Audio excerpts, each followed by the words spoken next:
Before we proceed, I want to point out one thing. You'll notice on all of our cartons we have a production label. You may want to keep this for your records in case you ever need to refer back to either the model number or the production date. Now let's go ahead and open our box and see what we have to work with.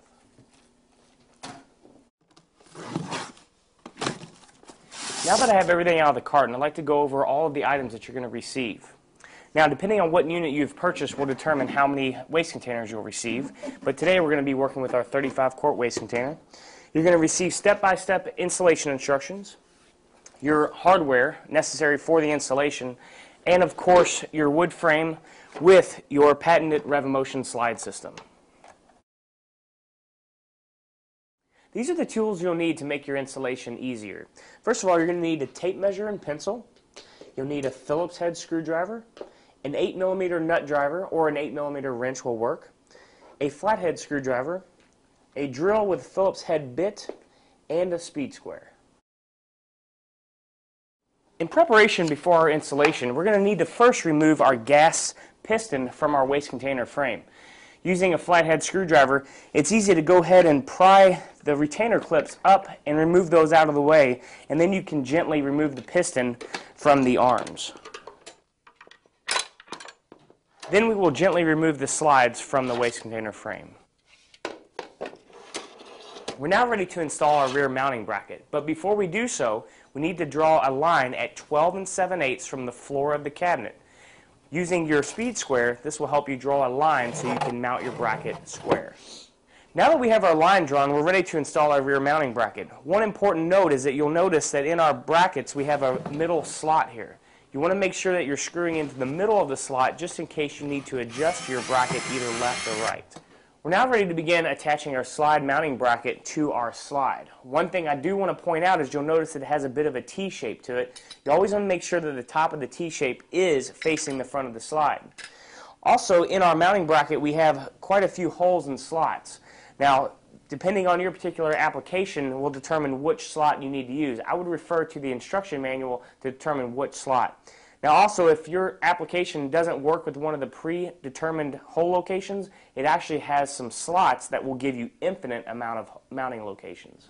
For frameless cabinets or wider installations, we have supplied these mending plates. What this will allow you to do is to install your product in much larger openings. For today, we'll be choosing slot C, and we're going to go ahead and begin by attaching our 8mm nuts with our screws provided and attach those together.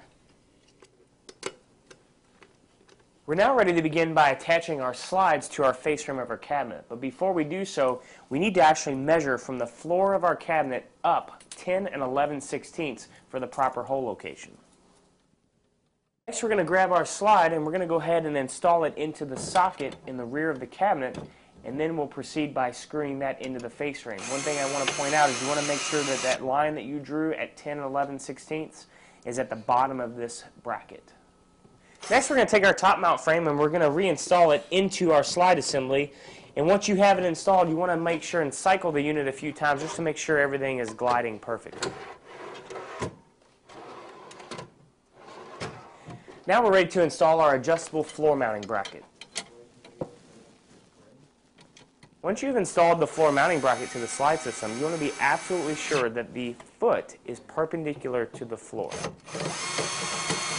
Next, we're going to grab our door and we're going to mount it to our waste container. We have supplied you with some double-sided tape which you will go ahead and apply to the door mounting brackets as shown, and then you can attach your door. Once your door is positioned with the double-sided tape, you can then attach the door using the provided screws. Now that we have the door attached, this unit comes with our patented door mounting kit. This kit will allow you to adjust your door either up and down or left to right depending on where you need to be. Now that we've finished installing our door, we're ready to install our gas piston. I do want to point out that you want to make sure that the reservoir end is at the top. Attach the gas spring to the 10mm stud and then reinstall your clips. Now that your gas shock is installed, your unit is pretty much ready to go. What you'll want to do is you'll want to cycle the unit a few times just to make sure that everything is working properly. To finish our installation, we're going to go ahead and install our rear storage bin, and then we're going to grab our 35-quart waste container and simply drop it in.